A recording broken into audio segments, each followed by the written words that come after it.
Salut les amis. Être grow, c'est un peu comme être un savant fou. On teste plein de nouvelles expérimentations pour trouver la solution qui va nous générer de la croissance.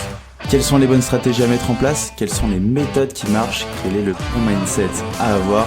C'est l'objectif de Conseil de Growth, répondre à une problématique bien précise avec des solutions concrètes que tu peux implémenter dans ton business dès demain.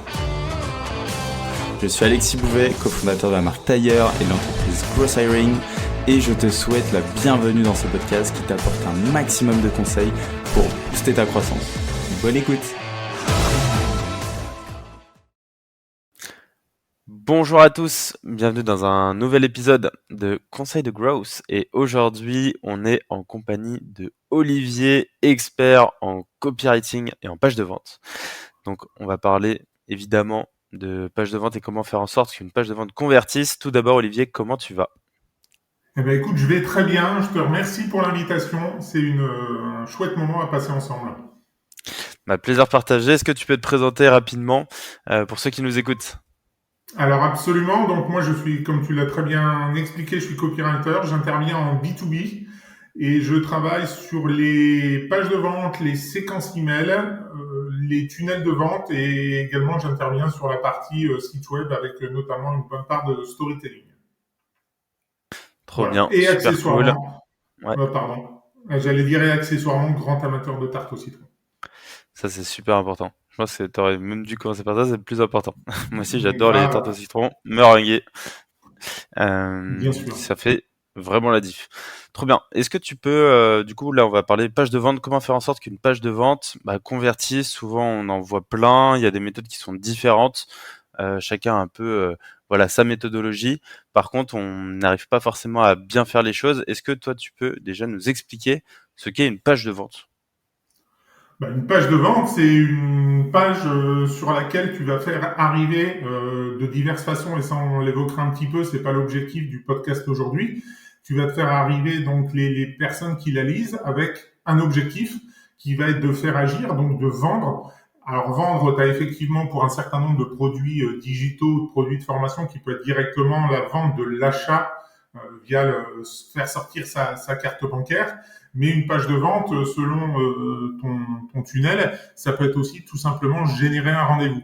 Donc en fait, une page de vente, c'est une page d'atterrissage qui va t'expliquer le processus et faire en sorte qu'il y ait à la fin de ce processus une seule action qui soit évidente pour toi à accomplir. Une action qui devient, du coup, une conversion. Donc, tu l'as dit, c'est pas forcément un paiement direct. Ça peut être effectivement un rendez-vous.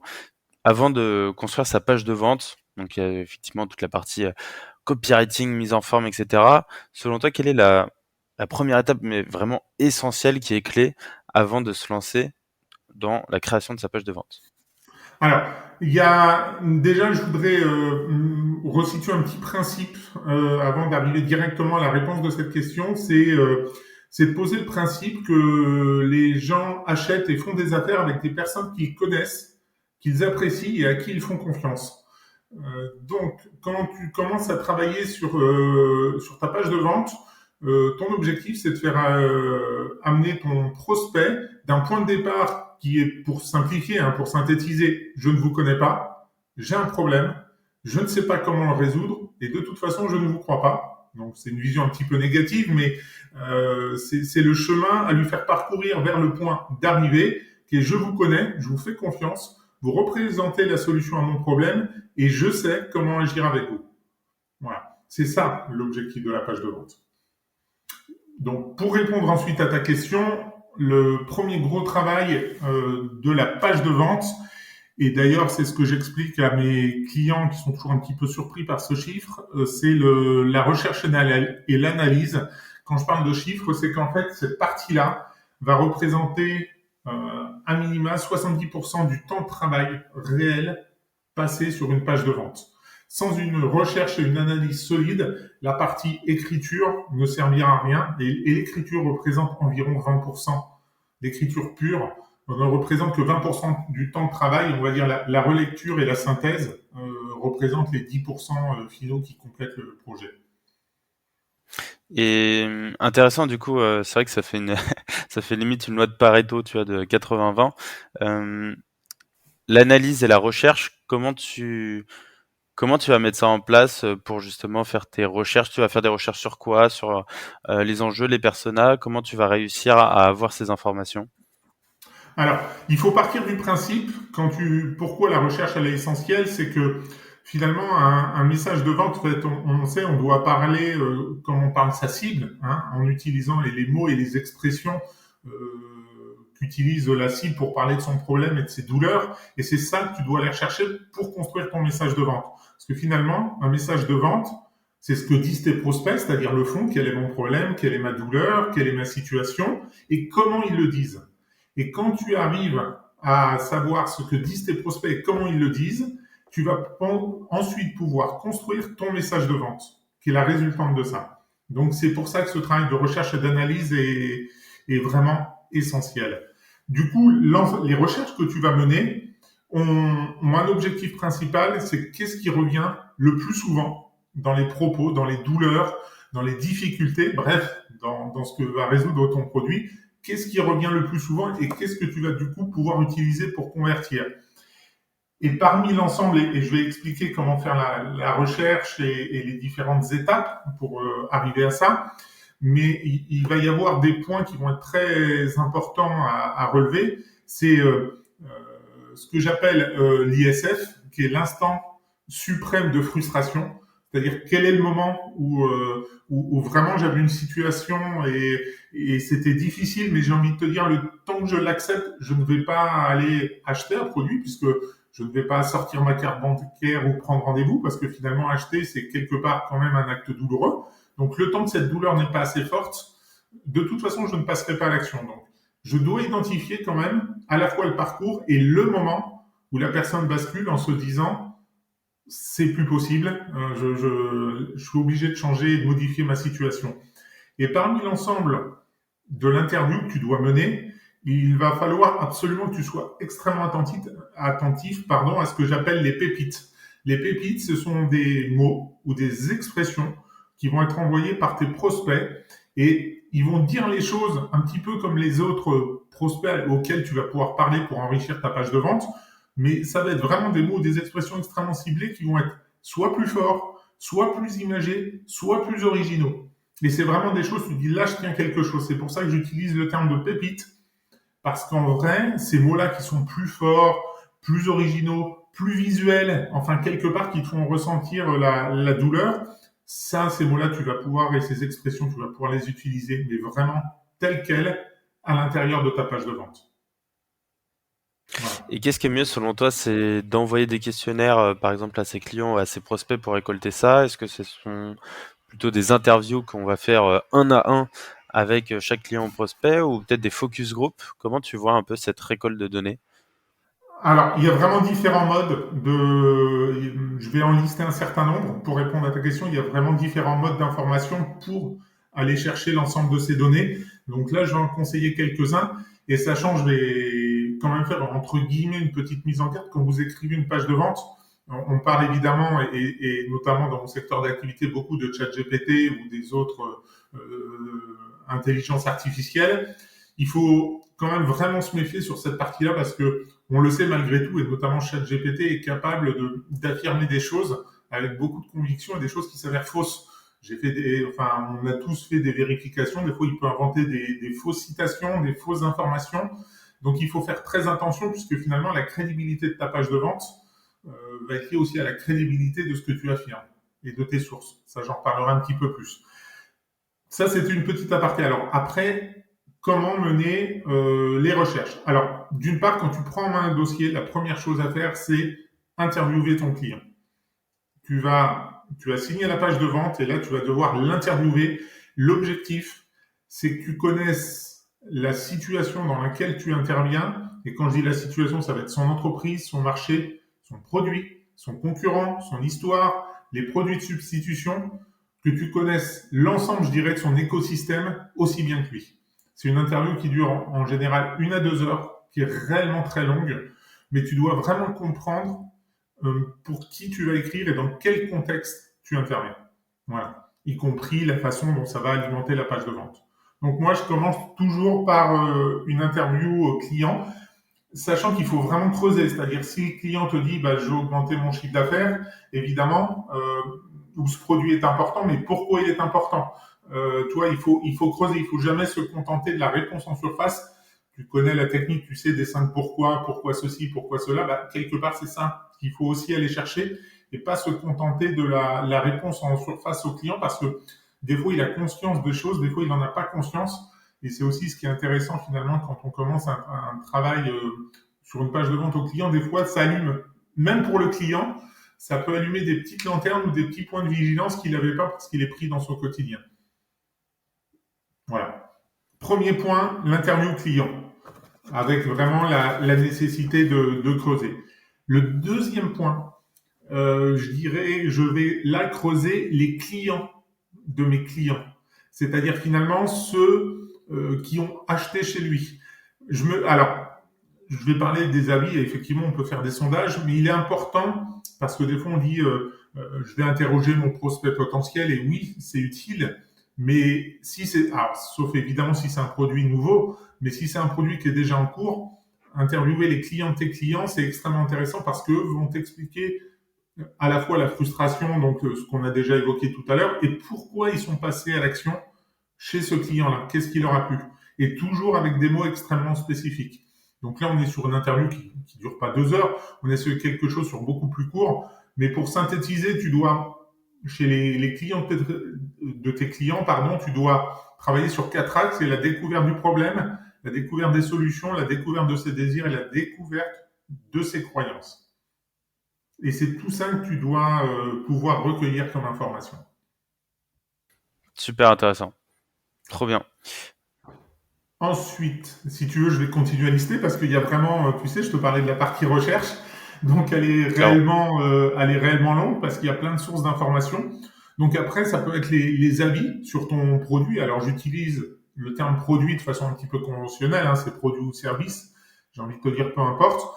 Et là, tu vas aller chercher les avis qui sont des avis en ligne, qui peuvent être sur les forums, qui peuvent être sur les différents réseaux sociaux, sur les témoignages, voire sur Amazon si tu es sur un produit physique. Donc, tu vas aller chercher tout ça et tu vas le faire également pour les concurrents. Parce que tu as aussi, et ça c'est un autre point que tu dois aller chercher, c'est qui sont les concurrents et comment les gens en parlent. Parce que tu dois différencier quand tu travailles sur une page de vente, tu dois aussi te situer par rapport à tes concurrents et qu'est-ce qu'ils font comme ton client ou comme toi, si tu écris la page de vente pour toi, mais qu'est-ce que ton client fait de mieux et de différent que ce qui existe dans la concurrence, puisque finalement, ça va être une trame et ça peut représenter une trame de l'écriture de ta page de vente. Tu parlais aussi, et c'est un des derniers axes que j'utilise pour ma recherche, c'est tout ce qui est sondage. Donc là, ça va être sondage de clients, sondage de prospects. Ce qui est aussi assez intéressant, c'est selon ton mode de communication et les supports que tu utilises. Ça peut être des sondages en continu, c'est-à-dire sur ton site web, via ta newsletter. Ça peut être aussi sur des posts LinkedIn.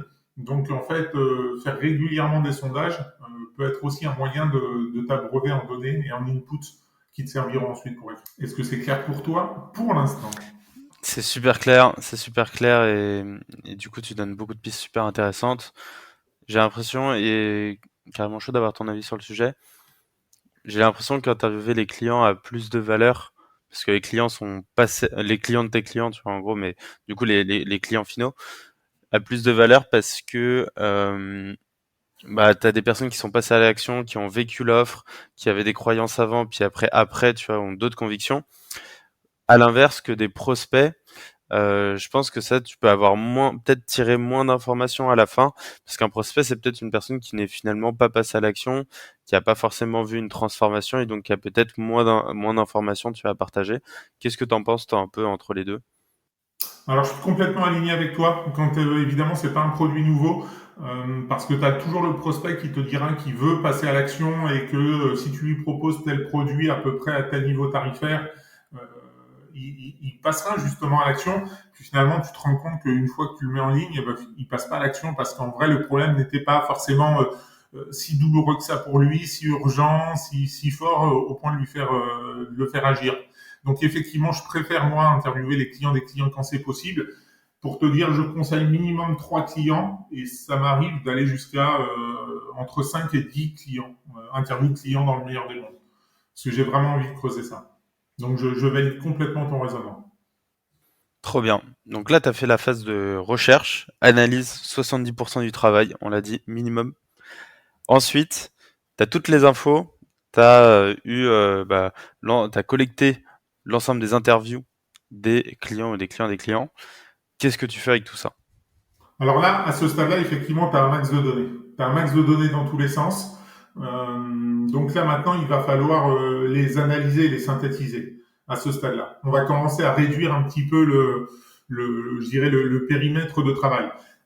Comme je l'évoquais, il va falloir que tu listes les points qui sont les plus souvent évoqués parce que tu peux toujours avoir dans le volume avoir un angle d'attaque ou un point particulier, mais s'il a été souligné qu'une seule fois, il a évidemment moins de valeur qu'un point qui est revenu 5, 10 ou 15 fois. Voilà. Donc, tu vas, pour synthétiser l'ensemble de ces données, moi, comment je fonctionne, j'aime bien fonctionner par tableau parce que visuellement, ça m'aide, en fait. Je vais faire un premier tableau qui a trois colonnes avec une colonne douleur. Donc là, c'est en gros les difficultés auxquelles sont confrontés les prospects, hein, tout ce qu'ils ont exprimé. Donc ça peut être avant l'achat pour les clients des clients, mais de façon globale, les douleurs. En face, tu vas indiquer les fonctions, c'est-à-dire, tu as une douleur, tu as tel problème, quelle fonction dans ton produit ou service, là on est vraiment sur de très l'opérationnel, va résoudre la douleur associée et quel bénéfice tu tires de l'utilisation de cette fonction. Tu vois ce que je veux dire? Est-ce que c'est clair pour toi? Donc tu vas faire ligne par ligne. Ok, la douleur la plus forte, c'est j'ai mal à la tête. Moi, la fonction, c'est mon produit te permet, grâce à telle action, de ne plus avoir mal à la tête. Le bénéfice, c'est que tu peux profiter d'un moment en famille complètement épanouissant et pas mis en l'air par ton mal de tête. Voilà. Et donc, tu vas le faire pour chaque douleur. Voilà, clairement. Donc, tu listes, tu fais un tableau colonne par colonne, douleur, fonction, bénéfice. Ensuite, tu vas établir un deuxième tableau qui est là simplement à 2 colonnes parce que dans tous les questionnaires, on ne peut pas évidemment tout lister, hein, sinon l'épisode de podcast durerait beaucoup trop longtemps pour être raisonnable. Tu as quand même recensé dans les questionnaires qu'on a vus, hein, la première étape de recherche, les objections. Donc, les objections à l'achat, à l'utilisation de ton produit ou les croyances limitantes. Et tu vas là aussi les classer par ordre d'importance. Donc, on va dire que tu vas avoir souvent une ou deux objections principales qui vont être exprimées. Ou il peut y en avoir 2 ou 3, mais voilà, il va y avoir un petit peloton de tête des objections qui va se retrouver là. Ces objections-là, les objections principales, tu dois absolument les traiter dans l'ensemble de ta page de vente. Quelque part, elles doivent être traitées et être diffusées dans l'ensemble de ton contenu. Ça, tu peux pas les mettre de côté. Par contre, et j'y reviendrai ensuite, tu vas avoir un certain nombre d'objections qui sont réelles. Il faut toujours traiter les objections. Tu sais, c'est l'image de l'autruche qui a un problème et puis finalement qui met la tête sous le sable en pensant que le problème va se régler. Ben, évidemment que non. Donc, les objections, tu dois vraiment les traiter et je dirais y aller de face. Mais par contre, comme je disais, les objections secondaires, tu vas pas les traiter directement dans ta page de vente, mais tu vas pouvoir les traiter dans ta FAQ, la foire aux questions que tu retrouves en général à la fin de la page de vente.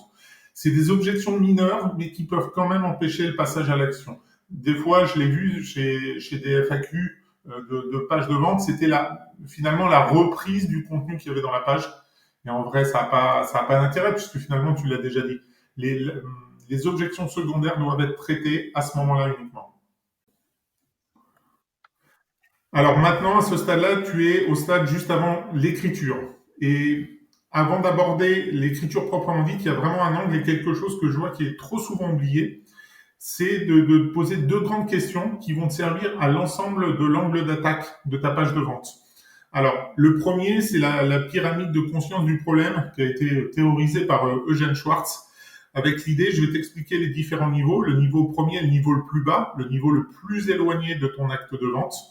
Et ensuite, on va monter tout en haut, tu vas voir progressivement. Et plus on monte dans les étages, plus ton prospect est prêt à passer à l'action et prêt à acheter ton produit ou ton service. Le niveau le plus bas, la base de la pyramide, c'est que ton prospect n'a pas conscience du problème, tout simplement. Étage supérieur, ton prospect a conscience du problème. Tu vois, on commence à se rapprocher un petit peu de la solution. Justement, il a conscience du problème et il a conscience qu'il existe des solutions. Ça, c'est l'étage juste au-dessus. Ensuite, il a conscience qu'il y a des solutions et il a conscience que toi, tu as une solution. Et après, on arrive au stade où il a conscience du problème, conscience qu'il existe des solutions, conscience que toi, tu as une solution. Il a même maintenant conscience que ta solution est la meilleure. Voilà. Et pour synthétiser, pourquoi c'est extrêmement important ? Parce que plus tu es en bas de la pyramide, plus tu vas devoir aller creuser, aller expliquer les choses. Une bonne page de vente, c'est une page qui va vraiment tenir compte de ça. C'est-à-dire, je te prends un exemple, imaginons quelqu'un qui vend des formations LinkedIn. Tu as vraiment pignon sur rue sur ce réseau social. Tout le monde sait ce que tu fais, tu es identifié vraiment comme ça. Dans ce cas-là, quelque part, ta page de vente, quand tu vas lancer ton produit, ça peut être de dire, voilà quel est le programme, tu es tellement connu, voilà quel est mon programme, voilà quelques témoignages, et je mets mon call to action. J'ai envie de te dire, tu n'as pas besoin d'aller creuser, en fait, tu n'as pas besoin de te compliquer la tâche, puisqu'on est déjà relativement en haut de la pyramide, avec des gens qui ont conscience qu'ils ont un problème qui peut être la visibilité LinkedIn ou se générer des leads. Ils ont conscience qu'il y a des gens qui ont des solutions, c'est-à-dire qui vendent des formations appropriées. Ils ont conscience que tu le fais et ils ont conscience que tu es une référence. Donc ta page de vente peut être très courte. Par contre, si tu te situes beaucoup plus en bas de la pyramide, il y a tout un côté éducation et de remuer le problème qu'il faut prendre en compte. Voilà. Ça, c'est un des deux aspects vraiment essentiels juste avant l'écriture. L'autre grand niveau que tu dois prendre en compte, c'est le niveau de sollicitation. Est-ce que c'est quelqu'un qui n'est pas sollicité, un peu sollicité, moyennement sollicité ou très sollicité? Plus il est sollicité, évidemment, plus tu vas devoir quelque part taper fort et avoir un angle fort, un angle différenciant. Si tu es le seul sur ton marché, tu peux dire je fais ça, achetez-moi. Tu vois, t'es pas sur un angle de copywriting et un angle d'attaque extrêmement fort. Évidemment, c'est rarement le cas, donc plus tu es à un niveau de concurrence fort, plus ton angle doit être fort et différenciant. Voilà. Et ensuite, il va falloir que tu réfléchisses au niveau de persuasion. Alors, il y a 3 niveaux. Je fais beaucoup de listes, mais parce que c'est aussi des questions sur lesquelles il faut vraiment se pencher avant, et il faut vraiment le poser noir sur blanc et en avoir vraiment conscience. C'est pour ça que je te disais au début que le travail d'analyse et de recherche était 70% du travail. Je pense que maintenant, les gens qui nous écoutent comprennent un petit peu plus pourquoi je fais un chiffre si élevé. Donc, le niveau de persuasion, en fait, il y a 3 niveaux de persuasion. Le niveau le plus important, celui dans l'idéal, il faut faire appel, c'est l'identité. C'est-à-dire, le produit que j'achète reflète mon identité. Imaginons, tu es un amateur de moto, tu vas acheter une Harley Davidson, ça va donner de toi, de ce que tu es et l'image que tu renvoies aux autres, ton identité, quelque chose de très différent si tu prends une moto de course ou une routière classique, par exemple. Donc voilà, tu as le niveau d'identité. Juste en dessous, tu as le niveau émotionnel. On part vraiment du principe en copywriting qu'on achète avec une émotion et on justifie par le niveau qui est le plus faible, et j'y viens, qui est le niveau de la rationalité. C'est-à-dire que systématiquement, et si tu le peux dans ton produit, tu dois ancrer le fait que l'achat du produit ou du service que tu proposes te donne une identité, va te procurer des émotions, et in fine, tu dois évidemment pas oublier de justifier par les caractéristiques. Il faut quand même l'élément rationnel, même si c'est pas le plus important, mais les caractéristiques du produit. Voilà. Une fois que tu es là, tu dois avoir ces documents de synthèse qui sont quel est ton avatar. J'en ai pas parlé parce que c'est pas l'objectif, mais évidemment, tu dois faire un travail sur l'avatar. On passe extrêmement vite sur le positionnement. c'est-à-dire la situation actuelle de tes prospects, leurs objectifs, ce qu'ils ressentent, ce qu'ils bloquent. On a vu les tableaux. Ta proposition de valeur, et tu dois déjà avoir, à ce stade-là, commencer à réfléchir sur la structure de ta page. C'est-à-dire, on va venir comment structurer la page, mais avant le pur travail d'écriture de contenu, tu dois avoir un peu le squelette avec les grandes parties que tu vas aborder. Toi, c'est vraiment comme vraiment le squelette de ton travail. Donc ça, tu dois l'avoir fait et maintenant, tu peux passer au travail d'écriture. Et par exemple, le squelette que tu as l'habitude d'utiliser ou de voir, est-ce que c'est toujours un même squelette qui est souvent systématique? Est-ce que tu as des squelettes différents? Est-ce que tu as des exemples? Alors, oui, il y a évidemment un squelette phare dont on va parler. Il y a aussi des squelettes. Alors, en vrai, il en existe. On parle toujours d'AIDA et c'est évidemment celui que je vais aborder aujourd'hui parce qu'il est quand même un petit peu universel. Après, il y a plein d'autres squelettes qui peuvent être, par exemple, le PASS, le problème, tu vois, PASS, problème, agité, solution ou le DOS qui est la douleur, l'objection et la solution, par exemple. T'en as une dizaine ou une quinzaine qui peuvent être un petit peu différents, mais je dirais quelque part, t'appuies sur AIDA, je dirais notamment pour les gens dont c'est pas le métier, ça représente vraiment une structure, vraiment une structure de base qui va te permettre d'écrire une page de vente efficace. Sachant que AIDA doit être toujours vraiment utilisé avec ce principe, et toute page de vente est quelque part tout contenu. Quand tu vas écrire pour une personne. N'écris jamais pour une globalité. En fait, le fait de t'imaginer écrire pour une personne, alors on n'est pas dans je dirais, les archétypes Jean-Michel, 42 ans, 3 enfants, qui porte des lunettes et qui aime les t-shirts jaunes. Mais tu dois vraiment avoir l'idée en tête d'écrire pour une personne. Ça va vraiment modifier ton écriture. C'est comme quand tu fais un discours. Si tu le fais pour une foule, ça sera pas le même discours que tu vas tenir pour une personne qui est seule face à toi. Or, ton lecteur, ton client potentiel, quand il lit ta page de vente, il est seul. Donc, il faut absolument avoir cet angle d'attaque, j'écris pour une personne. Ta page de vente, elle doit avoir une idée forte. Une seule. C'est-à-dire que si tu vends pour tel type de niche et que tu as telle différence, il faut vraiment que cette idée elle soit vraiment diffusée dans l'ensemble de ton contenu. Et tu ne dois pas en sortir. Vraiment. Tant pis, tu ne vendras pas à tout le monde. Mais justement, le fait d'avoir cette idée, cette spécificité, et je l'emploie maintenant, mais c'est un mot qu'on pourrait employer extrêmement souvent en copywriting, quand tu vends vraiment tu vends ton idée, tu ne vends pas 3 idées dans une page de vente. Tu vas vendre un programme qui va te servir à faire une chose pour une cible. On doit être vraiment spécifique. Trop bien. Sachant, tu dois aussi travailler sur la clarté. Vraiment, évidemment, tout ce que tu vas annoncer doit être clair. Tout ce que tu vas annoncer doit être prouvé. Donc, si tu dis 67% des entrepreneurs ont mal à la tête, il va quand même falloir que tu t'appuies sur l'étude qui l'a démontré. Et la page de vente doit être conversationnelle quelque part. Tu ne dois pas être sur quelque chose de froid. Et dernier point, il doit y avoir un seul appel à l'action. Quand je dis un seul appel à l'action, c'est pas un seul bouton diffusé dans ta page de vente, mais par contre, il doit y avoir qu'une seule action possible sur ta page de vente. Ça peut pas être, si vous êtes convaincu, achetez en ligne maintenant, et si vous avez des doutes, on peut prendre rendez-vous. Ça va pas, en fait. Ton appel à l'action, c'est soit on prend rendez-vous, soit vous achetez maintenant. Mais c'est pas l'un ou l'autre dans ta page de vente, parce que sinon, tu vas vraiment perdre tes lecteurs. Voilà. Alors, je vais décomposer rapidement AIDA maintenant, qu'on connaît, mais je vais, si tu le veux bien, je vais m'attaquer à AIDA. Donc, AIDA, c'est en fait une approche qui est basée sur l'attention, l'intérêt, le désir et l'action.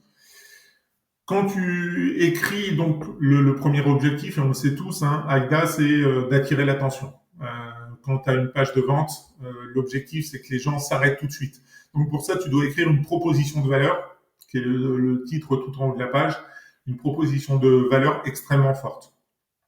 Pour ça, Il va falloir que ta proposition de valeur elle soit désirable, elle soit différente, désirable évidemment, donner envie, différente de ce qui se fait, spécifique à toi et concise. C'est-à-dire que c'est la phrase d'accroche. Tu commences pas à partir dans quelque chose de... C'est un slogan, c'est une punchline, ta proposition de valeur.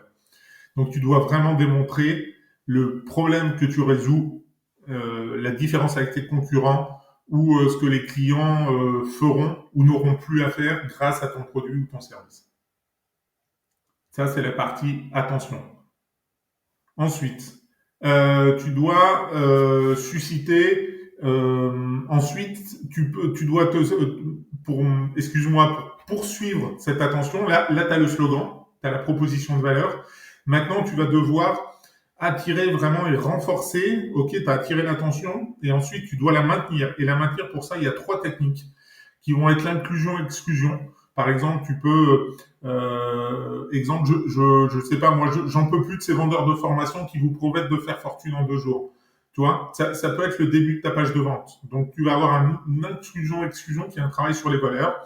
Tu peux avoir du storytelling, tout simplement. Donc là, ton storytelling, ça peut être toi, ça peut être ton client, ça peut être quelqu'un d'autre, mais tu peux aussi avoir du storytelling ou la technique de ce qu'il appelle la technique de la boule de cristal en haut de ta page de vente. Donc toujours, c'est imagine ce qui se passerait si. Voilà, avec évidemment l'utilisation de ton produit.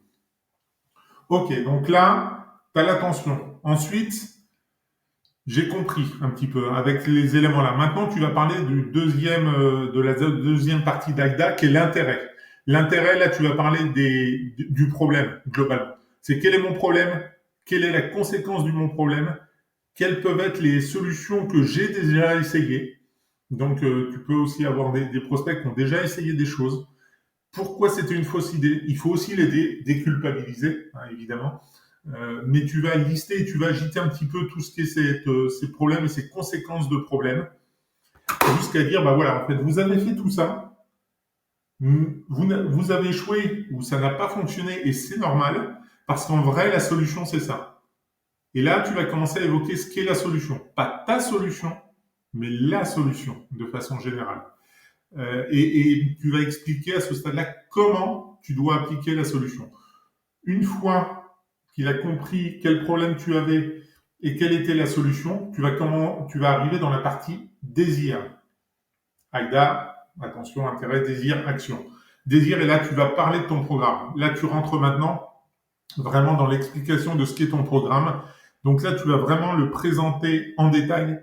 Évidemment, plus tu vas donner de détails, plus il va y avoir de la crédibilité. Donc, ça va être les étapes de ton accompagnement, ton mode d'accompagnement. Et vraiment, tout doit être extrêmement détaillé. Module 1, c'est ça, on va faire tel call par semaine. Là, plus tu as de détails, plus tu vas être dans l'idée de susciter le désir de ton prospect. Et c'est en général dans cette partie-là que tu insères les témoignages clients, notamment, puisque c'est un élément de réassurance important. Donc, tu es vraiment là, tu viens de vendre le programme à travers à la fois de quoi il est composé et pourquoi il a marché pour d'autres. Ici, tu peux le faire aussi sous forme de liste à puces ou expliquer en quoi ton mécanisme est différent. Ça, c'est des petites techniques, mais tu es vraiment là dans l'explication claire et nette du programme. On arrive vers la fin. Donc, tu as attiré l'attention, tu as expliqué quel était le problème, tu as remué un petit peu ce problème, tu as expliqué pourquoi ce qu'ils ont pu faire potentiellement avant n'avait pas marché, tu as expliqué quelle était la solution, tu as expliqué quelle était ta solution et ce que tu allais leur proposer, et maintenant, tu arrives à la fin, l'action. Donc là, maintenant, très clairement, tu as ton call to action avec possiblement un rappel sur le coût de l'inaction. C'est-à-dire, en gros, vous avez telle situation, si vous n'agissez pas maintenant, ça ne va pas se modifier. Et tu finis ici ta page de vente. À ce stade-là, il va te rester à insérer ce que j'évoquais tout à l'heure, la FAQ, donc la foire aux questions, avec les différentes objections qu'il faut quand même traiter. C'est est-ce que je peux payer en plusieurs fois? Est-ce que ce programme fonctionne si, ce genre d'objection, mais je dirais quelque part, c'est toutes les petits grains de sable qui peuvent parasiter l'envie d'acheter de ton lecteur. Et là, tu as ta page de vente. Et là, elle est parfaite. Et Magnifique. là, c'est pas mal. Et là, on est plutôt carré. Franchement, c'est trop bien. Tu nous as listé plein de frameworks, plein de méthodes avec des colonnes, etc., des bullet points à appliquer, et après, la méthode AIDA ultra détaillée. Est-ce que tu as des dernières bonnes pratiques ou même des choses à faire attention à pas faire dans sa page de vente et que tu vois justement qui peut être problématique? Quels seraient, selon toi, les derniers conseils que tu pourrais nous confier? Alors effectivement, tu viens d'écrire ma page de vente. Il te reste un petit travail à faire. C'est les derniers 10% que j'évoquais au début de ce podcast, qui est d'une part un travail de relecture. Quand tu vas relire ta page de vente, c'est quand même un travail qui est vraiment essentiel. Tu dois faire attention à 4 choses. Est-ce qu'elle est claire? Est-ce que les transitions sont fluides? Est-ce que tu peux couper des choses?